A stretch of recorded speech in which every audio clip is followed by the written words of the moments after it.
मंगल कार्यालय व लॉन्सच्या मालकांना पोलिसांनी केल्या सूचना।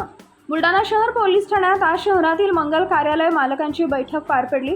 लग्न समारंभास तसेच इतर कार्यक्रमाच्या दरम्यान डीजे तसेच वाद्यांमुळे वाहतुकीची मोठी समस्या होते।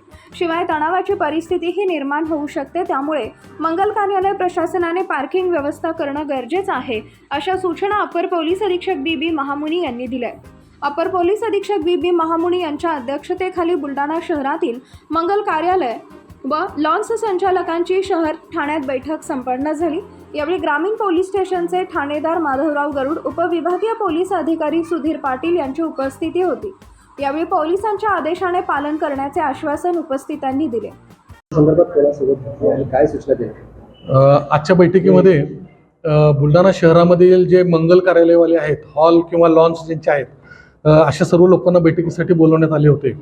इथे बरेच दिवसापासून एक अशी समस्या दिसून येते की हे मंगल कार्यालय किंवा हॉलमध्ये कुठलेही लग्न असू देत किंवा इतर कार्यक्रम असू देत, अशा वेळी सदरचे जे येणाऱ्या लोकांचे वाहनांचे पार्किंग आहेत ते रस्त्यावर होतात आणि रस्त्यावर पार्किंग होतात। त्याचबरोबर यांच्यासोबतचे वाद्य देखील रस्त्यावर असतात आणि ही सगळी गर्दी रस्त्यावर जमा होते आणि त्यामुळे आपल्याला तो मार्ग बरेच काळ 10-15 मिनिटांसाठी काय असेना परंतु तो बंद राहतो आणि दुसरी त्या ठिकाणी कायदा सुव्यवस्थेसारखे तणावाचे प्रश्न देखील निर्माण होऊ शकतात। या पार्श्वभूमीवर आज ही बैठक बोलवण्यात आली होती।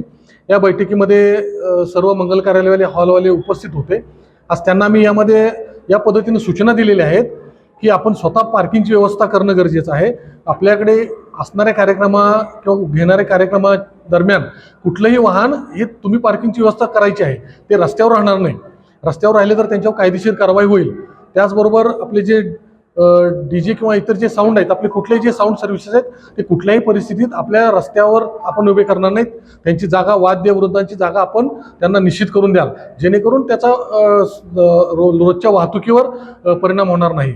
आणि याचबरोबर जर त्यांच्याशी चर्चा केलेली आहे, त्यांनी यामध्ये आम्हाला आश्वासन दिले की आम्ही या पद्धतीनं प्रशासनाला सहकार्य करून आम्ही कुठल्याही परिस्थितीत लोकांना त्रास होईल असं कुठलं हे करणार नाही। पण या पलीकडे त्यांना मग आम्ही कायदेशीर सूचनाही दिलेल्या आहेत, तशा आम्ही त्यांना नोटीसही देतोय आणि जर या पद्धतीने उल्लंघन होत असेल तर आम्ही त्याबाबत कारवाई देखील करणार आहोत। आपला विदर्भ लाईव्ह साठी देवानंद सानप, ब्युरो रिपोर्ट, बुलढाणा।